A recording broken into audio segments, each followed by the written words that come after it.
Subscribe channel Truth.id dan aktifkan lonceng notifikasi untuk mendapatkan informasi seputar live streaming dan video khotbah terbaru. Posisi tombol subscribe berada di kanan atas channel kami dan jangan lupa nyalakan loncengnya.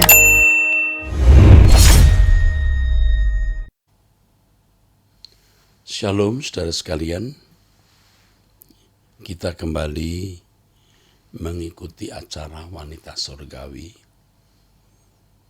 Sebelum kita mendengarkan firman Tuhan, marilah kita berdoa. Bapa di dalam surga, Bapa Yahweh, Allah dan Bapa Tuhan kami Yesus Kristus, pimpinlah kami untuk mendengarkan suara-Mu. Berbicaralah kepada kami melalui mulut anak-Mu ini, pelayan Tuhan Yesus Kristus, agar Bapa yang berbicara kepada kami.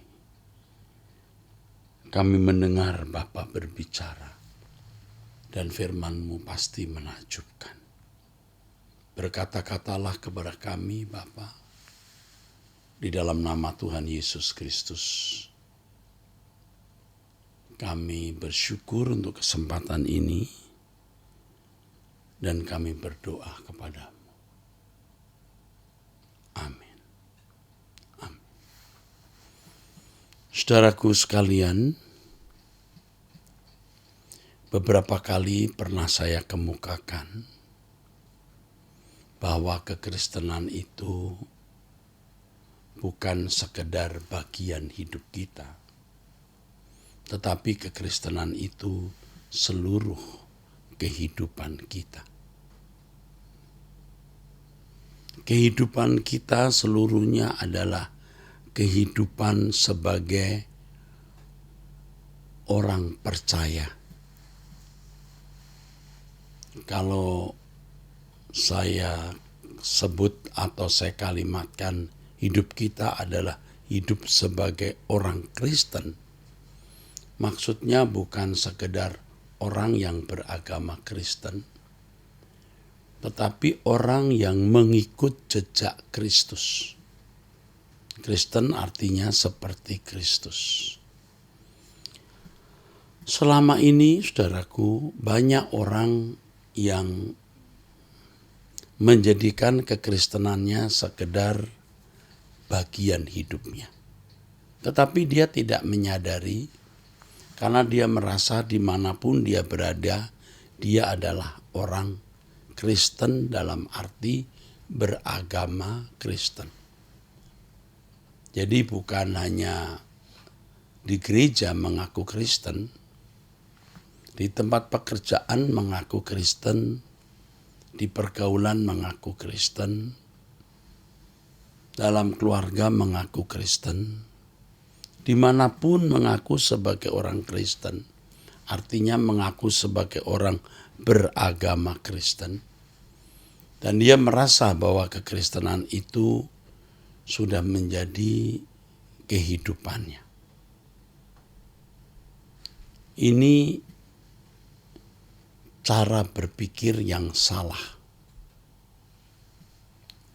Kekristenan menjadi seluruh kehidupan kita kalau kita mengenakan kehidupan sebagai pengikut Kristus dalam seluruh perilaku kita. Jadi kalau kita menjadikan kekristenan bukan sekedar bagian hidup kita, tetapi kekristenan adalah seluruh hidup kita, artinya semua perbuatan kita sesuai dengan kehendak Allah. Seandainya Yesus hidup pada zaman sekarang, apa yang dia lakukan? Itu yang menjadi pertimbangan kita. Kita memperagakan kehidupan Yesus setiap saat. Kita memperagakan kehidupan Yesus setiap waktu. Dimanapun kita berada, kita memperagakan kehidupan Yesus. Jadi bukan hanya di gereja menyatakan kalimat-kalimat sebagai pengakuan atau kredo bahwa kita percaya Tuhan Yesus, bahwa kita melayani Dia, bahwa kita Laskar Kristus dan lain sebagainya. Bukan hanya di gereja, tetapi di luar gereja kita mengenakan kehidupan Yesus. Seperti yang dikatakan di dalam Galatia 2 ayat 19 dan 20, hidupku bukan aku lagi, tapi Kristus yang hidup di dalam aku. Kehidupan seperti inilah yang mestinya kita gumuli. Menjadi persoalan utama dalam hidup kita, atau menjadi persoalan satu-satunya di dalam hidup ini. Persoalan satu-satunya di dalam hidup ini. Mengapa ini menjadi persoalan? Karena tidak mudah, saudara. Mengenakan kehidupan Yesus itu tidak mudah. Karena kita memiliki kehidupan kita sendiri dan telah kita jalani, saudaraku, ada yang belasan tahun, ada yang sampai puluhan tahun. Dan terbiasa dengan irama hidup yang sudah bertahun-tahun itu, saudara.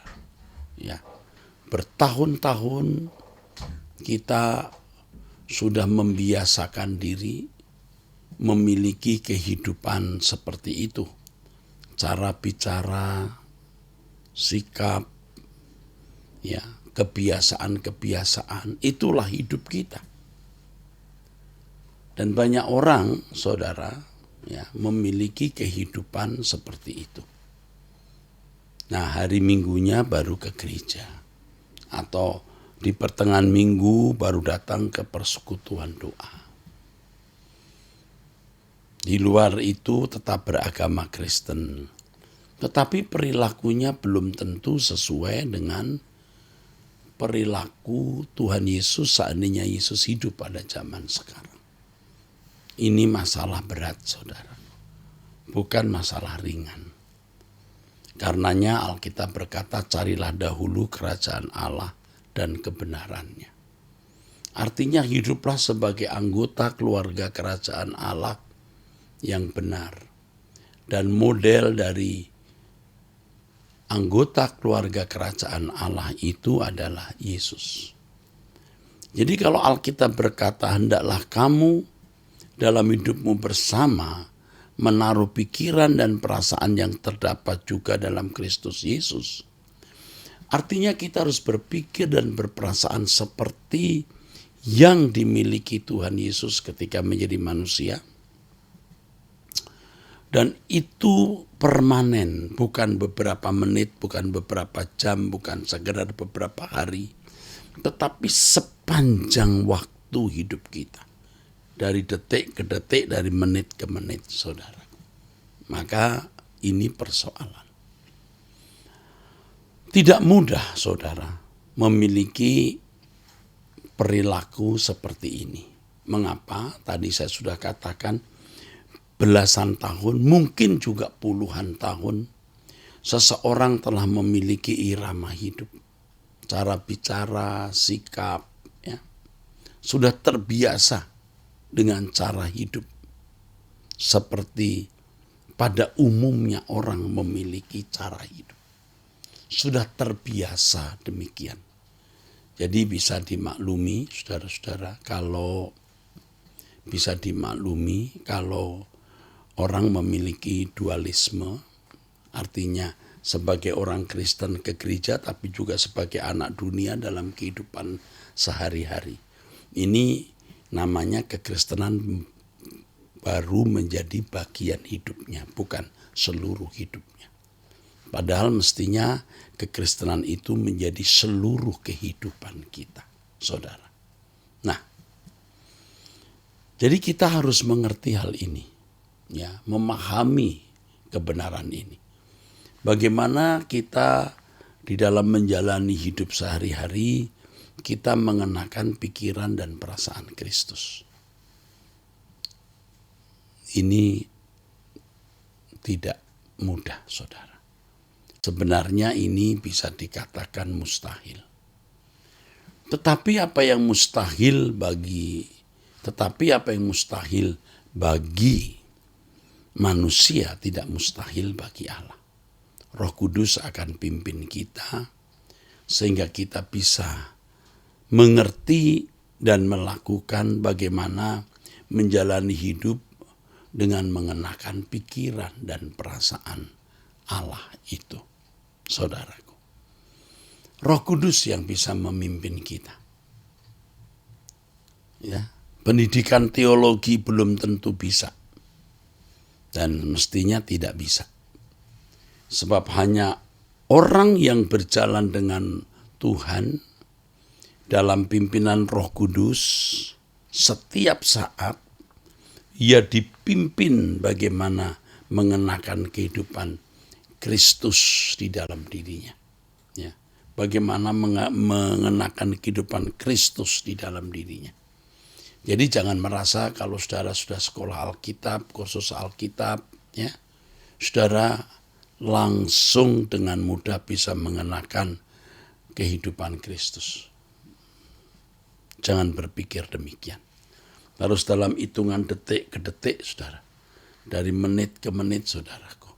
Kita mengenakan kehidupan Kristus.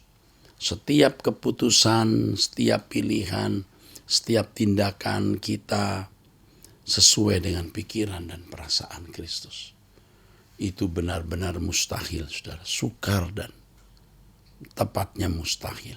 Tetapi Roh Kudus akan tuntun orang-orang yang sungguh-sungguh mau, ya, belajar mengenakan kehidupan Kristus di dalam dirinya.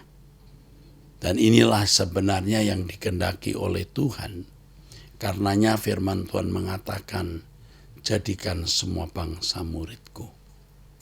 Ajar mereka melakukan segala sesuatu yang kuperintahkan kepadamu. Jadi saudara, ini merupakan hal yang mutlak harus kita jalani dan kita alami. Menjadikan kekristenan itu seluruh kehidupan kita. Masalah lain yang kita hadapi, saudara, atau bisa menjadi halangan, ya, hidup sesuai dengan irama hidup Yesus, selain irama hidup kita yang sudah salah selama bertahun-tahun, yang harus dirombak, harus dirubah, kita juga menghadapi banyak persoalan-persoalan hari-hari ini. Ya, banyak persoalan. Dan tidak sedikit orang yang fokusnya tertuju kepada persoalan-persoalan hidup itu. Jadi bukan fokus kepada Tuhan bagaimana belajar mengenakan pribadinya, mengenakan pikiran perasaan Yesus, tapi fokus pada masalah. Dan masalah-masalah yang dihadapi oleh ibu-ibu itu seringkali masalah-masalah yang benar-benar berat. Masalah yang benar-benar berat. Suami yang tidak memberi nafkah, suami yang KDRT, suami yang tidak setia, selingkuh, suami yang mempunyai simpanan atau wanita lain sampai punya anak, ya. Belum lagi hidup di bawah tekanan masalah ekonomi, belum lagi campur tangan mertua. Wah, ada masalah-masalah yang dihadapi oleh ibu-ibu. Sehingga ya boro-boro memikirkan yang lain. Jangankan memikirkan yang lain. Masalah itu sendiri telah menenggelamkan dirinya, saudara. Dan ini terjadi dalam kehidupan banyak orang, ya, khususnya ibu-ibu. Tetapi saudara juga harus mengerti bahwa Bukan hanya ibu-ibu, bapak-bapak juga. Ini menjadi salah satu halangan orang tidak fokus kepada Tuhan. Halangan yang lain atau yang menjadi kesulitan kita mengenakan kehidupan Yesus adalah bujukan dunia. Dunia menampakkan keindahannya. Kuasa kegelapan membujuk supaya kita menikmati kesenangan dunia, kita menikmati dosa, saudara. Nah, ini berat, saudara. Ini yang berat. Karena banyak orang faktanya hanyut terbawa oleh keindahan dunia ini. Itulah sebabnya menjadi Kristen itu perjuangan. Di dalam firman Tuhan ya, saudara, di Injil Lukas pasal 13 ayat 23, ada orang bertanya kepada Tuhan Yesus, Tuhan, sedikit sajakah orang yang diselamatkan? Jelas ya, ini soal keselamatan. Jawab Yesus, berjuanglah untuk masuk melalui pintu yang sesak itu. Harus berjuang karena pintunya sesak atau sempit. Menjadi Kristen mengenakan kehidupan Kristus itu berat. Itu seperti pintu sesak. Dan kita harus berjuang. Lalu Tuhan berkata, banyak orang akan berusaha untuk masuk, tetapi tidak akan dapat. Yang berusaha saja belum tentu bisa, apalagi yang tidak berusaha. Artinya menjadi Kristen hari Minggu ke gereja 2 jam, lalu hari yang lain tidak pernah berjuang untuk mengubah keadaan dirinya. Orang seperti ini tidak akan masuk surga, saudara.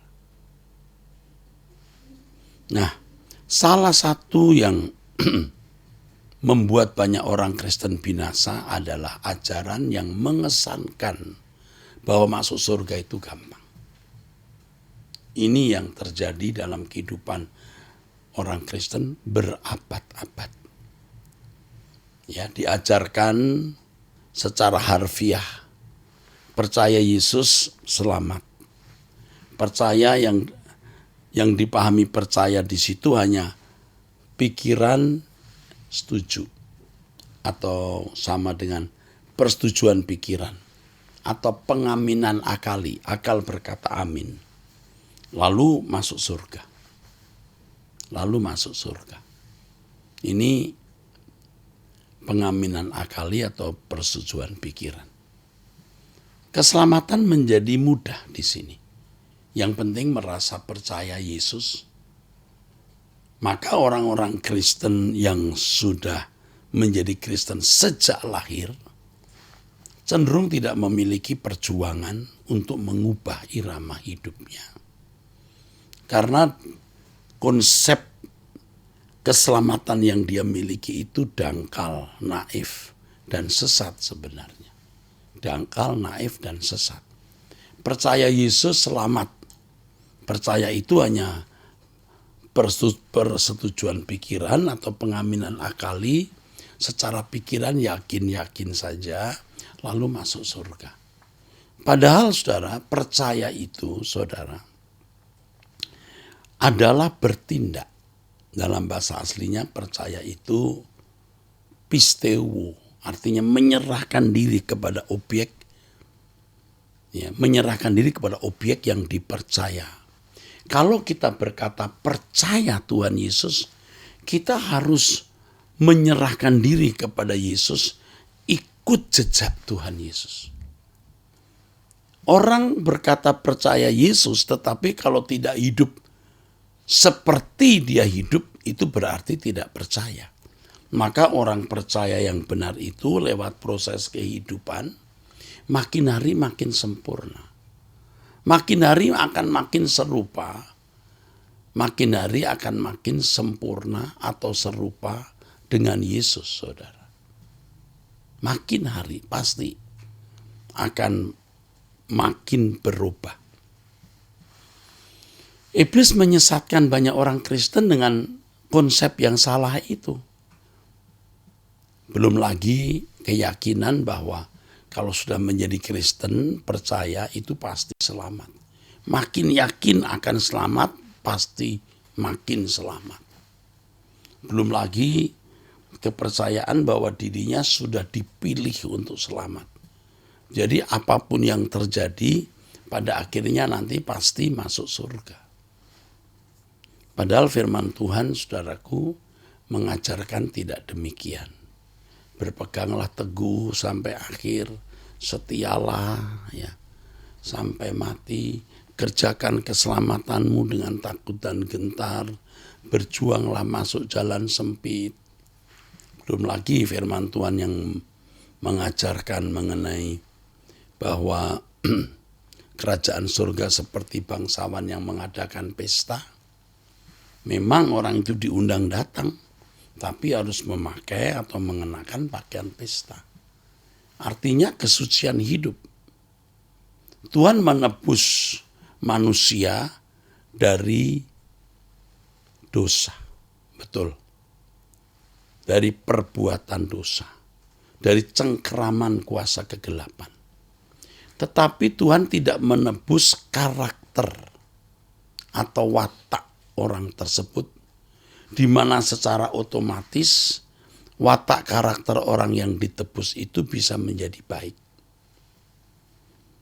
Nah, penjelasan lain yang bisa saya berikan adalah kesucian itu bukan karunia atau anugerah. Kesucian itu buah. Hasil perjuangan ketika seseorang memberi diri dipimpin Roh Kudus, dia bisa mencapai kekudusan.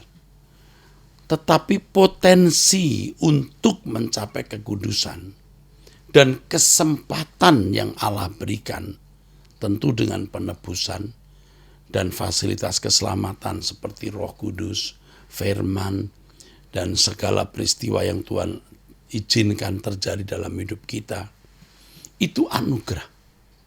Potensi itu anugerah, tetapi tujuan itu buah. Seperti kalau orang pergi ke Bogor, sampai ke Bogor itu dari Jakarta sampai ke Bogor. Bogor sampai ke Bogor itu adalah buah, bukan anugerah. Tapi mobil yang disediakan dan jalan yang disediakan itu anugerah.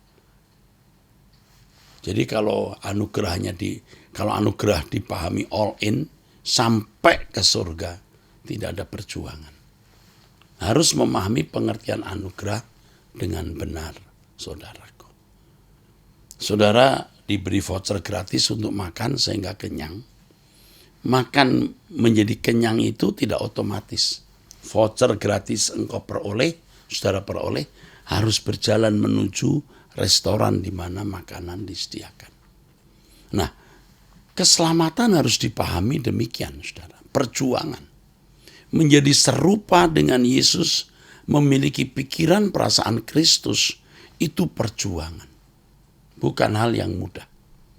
Kita menghadapi irama hidup kita yang salah, watak kita yang buruk, yang kita bawa dari kecil, bisa belasan bahkan puluhan tahun, ya, manusia lama maksudnya. Kita harus bertarung dengan manusia lama kita. Kita menghadapi banyak persoalan yang menekan hidup. Kita juga menghadapi bujukan keindahan dunia, saudara. Ini juga bisa menjadi masalah.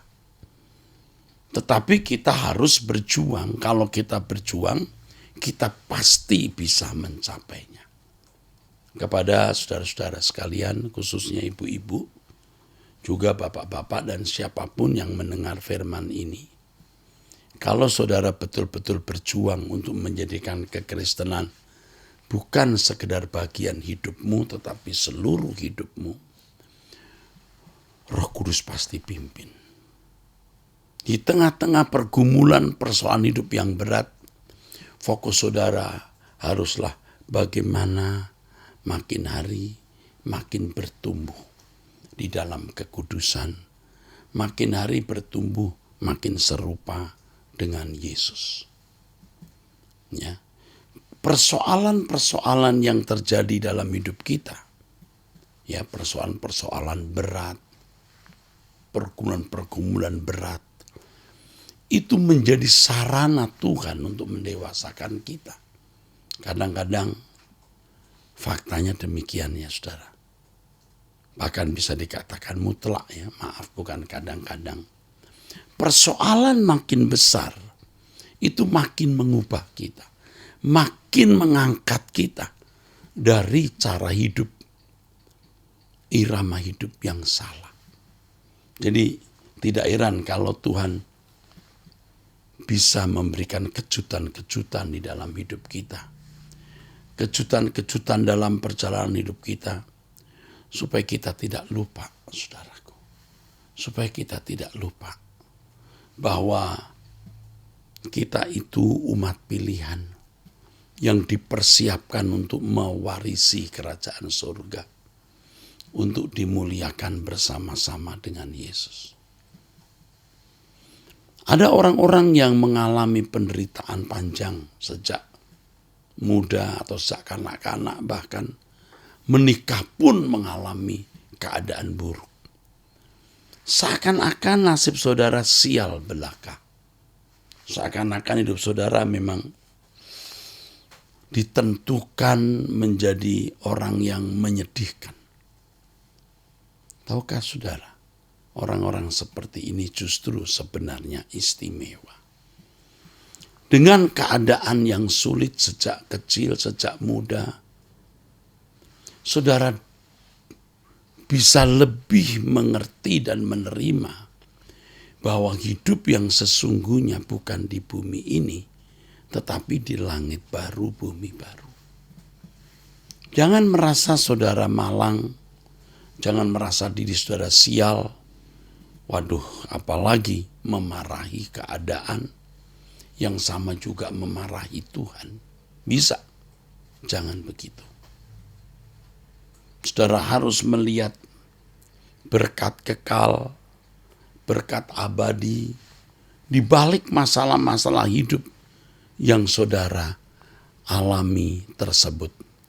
Karena melalui pergumulan hidup yang saudara hadapi itu, Tuhan menyempurnakan saudara.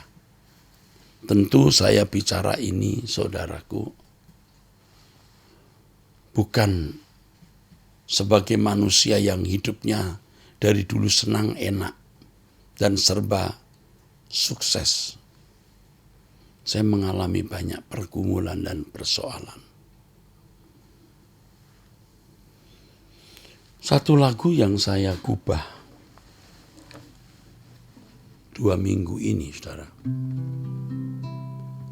Melalui semua itu, lebih ku kenal dirimu, Bapa.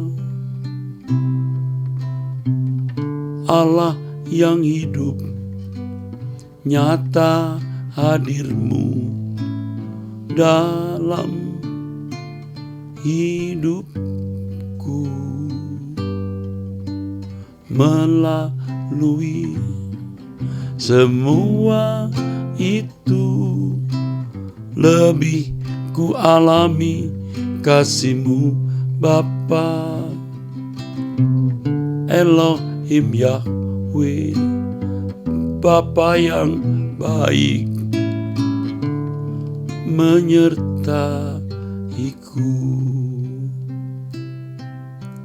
Semua yang terjadi ada berkat-Mu di dalamnya. Itulah rancangan-Mu demi hidup kekalku. walau tak mengerti apa yang terjadi, aku percaya kepadamu. Biar tak ku pahami mengapa begini, tetap ku bersyukur padamu. Seperti tingginya langit dari bumi, demikian jalanmu dari jalanku. Rancanganmu indah bagiku, menjadi sempurna sepertimu. Saudara, peristiwa-peristiwa itu membuat kita sempurna. Jadi jangan sampai kita gagal fokus. Kepada saudara-saudara sekalian yang hari-hari ini merasa, atau yang sudah merasa tahun-tahun ini hidupmu selalu gagal, banyak masalah, banyak tekanan, rasanya hidup tidak hidup, mati tidak mati. Mari saudara lihat pergumulan itu, persoalan itu dari sudut pandang kekekalan. Ya, Allah mau saudara dipersiapkan untuk kehidupan yang lebih baik nanti. Jadi mari kita menjadikan kekristenan seluruh hidup kita. Ya, kekristenan seluruh hidup kita. Artinya kita menjalani hidup setiap hari dari detik ke detik, dari menit ke menit, dari jam ke jam, dari hari ke hari, dengan mengenakan pikiran perasaan Kristus. Kekristenan bukan bagian hidup kita, tapi seluruh hidup kita. Artinya saudara-saudaraku, di dalam menjalani hidup ini, kita menjalaninya seperti Yesus pernah menjalani hidup tersebut. Dengan demikian, saudaraku, kita benar-benar mendahulukan kerajaan Allah. Dan orang-orang yang mendahulukan kerajaan Allah ini, orang-orang yang dilayakkan masuk surga. Saudara yang dalam persoalan pergumulan berat, saya ingatkan, hidup ini singkat. Sedikit lagi kita akan mengakhiri dan menyelesaikan perjalanan hidup. Sedikit lagi. Ingat, sedikit lagi. Tidak ada masalah yang tidak ada ujungnya. Tidak ada masalah yang tidak selesai pada waktunya. Jalani saja. Nah, sementara kita menjalani hidup ini, kita terus bergaul dengan Tuhan untuk dapat mengenakan kehidupan Kristus di dalam diri kita. Roh Kudus pasti menuntun kita, saudara. Karenanya harus ada waktu yang saudara-saudara sediakan. Waktu yang saudara-saudara sediakan untuk berdoa. Waktu yang saudara gunakan untuk mendengar firman. Jangan melakukan apa yang tidak membuat iman saudara bertumbuh. Jangan bergaul dengan mereka yang tidak takut akan Allah, yang membuat saudara tidak bertumbuh di dalam Tuhan. Kesibukan saudara yang pertama adalah bekerja, mencari nafkah, harus. Yang kedua, kesibukan saudara adalah mengurus rumah tangga. Ya. Yang ketiga baru kegiatan rohani. Ya, seperti ke gereja, menyediakan diri doa puasa, ya. Setiap hari bertemu dengan Tuhan dalam doa pribadi. Itu kegiatan-kegiatan yang saudara harus lakukan sebagai hal yang wajib. Karena disitulah saudara akan dibimbing Roh Kudus bagaimana mengenakan pikiran perasaan Kristus. Di tengah-tengah dunia kita yang gelap ini, kita bisa menghindarkan diri dari pengaruh dunia yang gelap jika kita menyediakan waktu untuk bertemu dengan Tuhan, untuk mendengar firman. Pasti kita bisa. Kalau orang New York, maksud saya kalau ada anak-anak di New York terlahir di lingkungan orang berbahasa Inggris, umur 5-6 tahun sudah fasih berbahasa Inggris. Tentu beda dengan orang yang dilahirkan di Pulau Jawa, saudaraku. Terlahir berbahasa Jawa atau berbahasa Indonesia, tidak bisa berbahasa Inggris. Jadi kalau terlahir tidak usah belajar bahasa Inggris, orang yang dilahirkan di Los Angeles langsung bisa bahasa Inggris. Tidak usah belajar bahasa Inggris, dia dikondisi untuk berbahasa Inggris.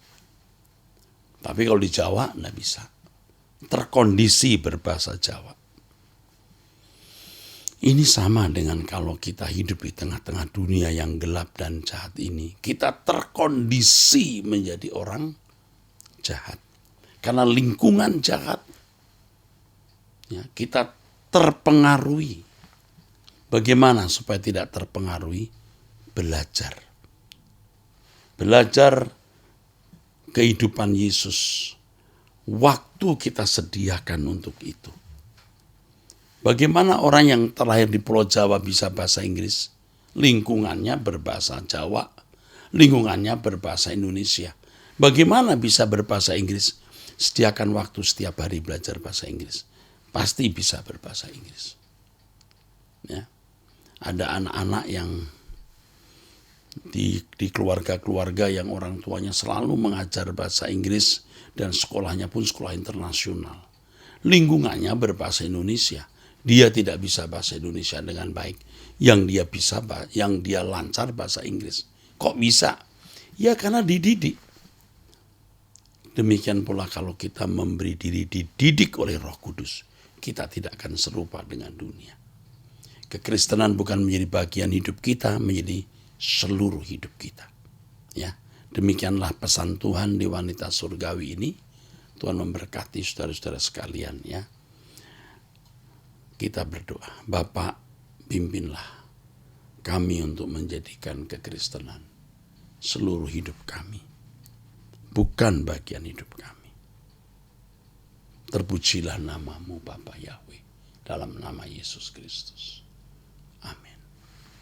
Saudara jangan lupa mensubscribe Truth ID, menekan gambar lonceng untuk mendapat notifikasinya. Dan jangan lupa berdoa setiap hari bersama kami jam 5 pagi waktu Indonesia Barat. Sampai jumpa, Tuhan memberkati saudara.